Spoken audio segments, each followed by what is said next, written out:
Mais uma vez, briga de torcidas organizadas em shopping.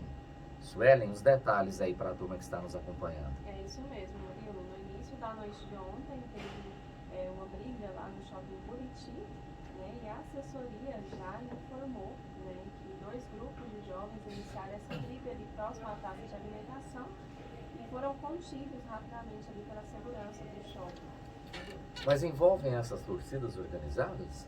Não há essa informação. Fala 2 grupos de jovens, não diz aqui se é torcida organizada ou não. Independente, né, Coronel Viveiros? Que situação, hein? Não tem uma saída para isso, não? Bom, durante os meus 33 anos de polícia, a gente sempre buscou uma solução. Tentou-se de tudo, né? Escolta de torcida organizada, divisão de torcida, estádio com exclusividade para uma torcida. E vigilância lá no terminal de ônibus, no shopping, alguns estados lá na sede da torcida organizada. Alguns estados aí tentaram até a extinção dessas torcidas, né? Buscou-se isso, inclusive, na justiça. E ainda assim continua o problema. Eu acho que isso aí é um problema mesmo de educação, de civilidade e que as pessoas estão perdendo, infelizmente. Não só aqui no Brasil, mas no mundo todo, né? A gente vê esse tipo de coisa. Torcida organizada, a motivação deles hoje não é o futebol mais. É outra coisa. Né? Infelizmente, perdeu o foco, perdeu o sentido, perdeu a razão. Obrigado, Ney. Aqui também, até agora, a campanha madura em Goiânia. Todos os candidatos pensando em propostas e esquecendo os ataques. Está uma campanha madura mesmo ou nem tanto? Nem tanto. É?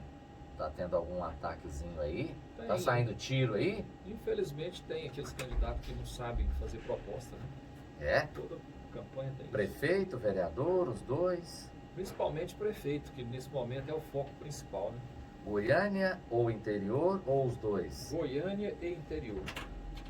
Trânsito só na terceira radial ou tem mais algum lugar assim para uma intervenção, Coronel, na sua visão? Sempre é bom dar uma olhada em tudo, né? Sim, e muda, as circunstâncias mudam, né? Muda com construção, mudam com empresa, muda com uma série de circunstâncias aí que influenciam, que são fatores bem peculiares mesmo. Por exemplo, hoje nós temos um problema muito sério que é sabido por todos na 44, na região da 44, no centro de Goiânia.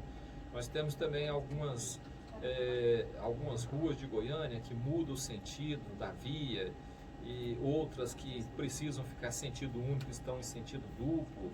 Então tem alguns pontos aí de intervenção. Lá no Jaó mesmo nós temos alguns pontos críticos no trânsito que precisam ser observados. Eu acredito que cada bairro aí tem aí também sua dificuldade e os nossos ouvintes, eu tenho certeza que tem aí as suas observações a serem feitas.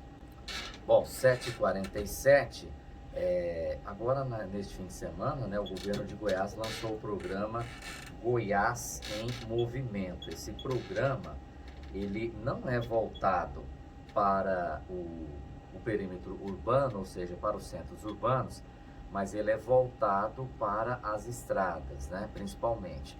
Então, o governo de Goiás lançou o programa Goiás em Movimento, eixo sinalização. O objetivo é garantir a segurança dos motoristas que trafegam pelas rodovias aqui de Goiás e prevenir, né, a ocorrência de acidentes. A ordem de serviço viabiliza a implantação e restauração da sinalização horizontal, vertical e taxas refletivas nas rodovias estaduais.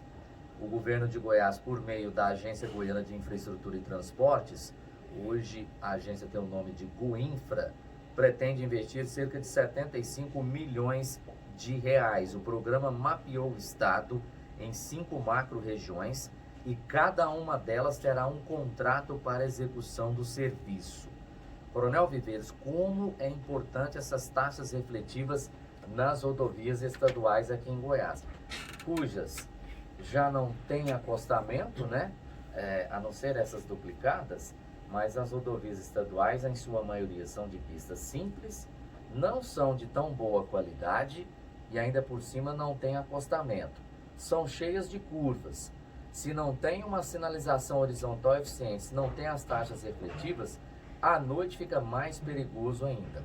Por isso, se esse programa realmente sair do papel e for para a prática, será muito bom para quem transita aí nas nossas rodovias, ou não? A gestão de rodovia, ela tem que ter um foco principal, que é a preservação de vidas. O governo tem que atuar pensando em salvar vidas. E essa sinalização, ela é fundamental nesse aspecto. Agora, não basta só a sinalização, essa é a parte do governo. A parte do usuário é observar o que diz essa sinalização. É preciso estar atento realmente, cumprir o que está prescrito. Por quê? Porque, como eu disse, o foco principal é salvar vidas e a destinação, a motivação dessa sinalização é isso. E como você disse aqui, Murilo, na semana passada eu não estava aqui, mas ouvi pelo rádio você falando sobre os taxões, né? Que são necessários. Que é esse programa, né? Exatamente. Então, que realmente o governo se atente. E a equipe da Goinfra é uma equipe muito boa, e o Pedro Salles, que está lá hoje também, ele tem uma excelente capacidade de gestão. Eu acredito que o resultado vai ser positivo, sim. Precisava aí começar esse trabalho. Demorou um pouquinho, mas estamos começando, graças a Deus. Coronel Viveiros, ainda sobre as manchetes de hoje dos jornais, essa entrevista aqui do Coronel Aguinaldo Cruz, lá da Diretoria Geral de Administração Penitenciária. Aliás, essa DGAP, a instituição, né, não as pessoas estão ali, é uma bomba, né? Ou não é uma bomba? Eu acho que é mais do que uma bomba. Isso é uma bomba atômica. É um fim do mundo. É o fim do mundo. É uma situação muito difícil lidar com esse pessoal, viu, Murilo? Por questões legais, por questões judiciais, por questões estruturais. Humanitárias. Então, assim, é muito complicado lidar com essa questão aí de manutenção de presídio, de condução, de questões disciplinares. E o Coronel Augusto Cruz hoje é uma das maiores autoridades no assunto do Estado. Eu não tenho dúvida disso. Então, eu li a matéria, eu tenho convicção de que ele sabe o que está falando, até pela experiência que ele tem no assunto.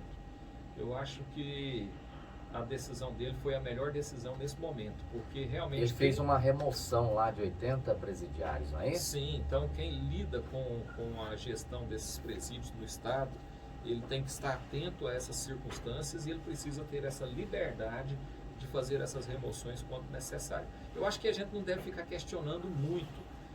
Lógico, existe uma fiscalização por parte do Judiciário, do próprio Ministério Público, a própria Secretaria de Segurança Pública fiscaliza também, mas a gente não deve ficar questionando muito não. Por quê? Porque a gente sabe pouco do que acontece lá dentro, e acontece coisas bárbaras, coisas horrorosas. Essa questão aí de assassinato, de preso jurado de morte, de quadrilhas, facções dentro de presídio, infelizmente é uma realidade que nós temos que lidar com ela. E as pessoas que estão lidando com esse assunto precisam ter liberdade, sim, para fazer essas mudanças que são administrativas. Não há nada demais em mudar um preso de um presídio para outro. Isso não é o fim do mundo. Então ele precisa ter essa liberdade, é o mínimo.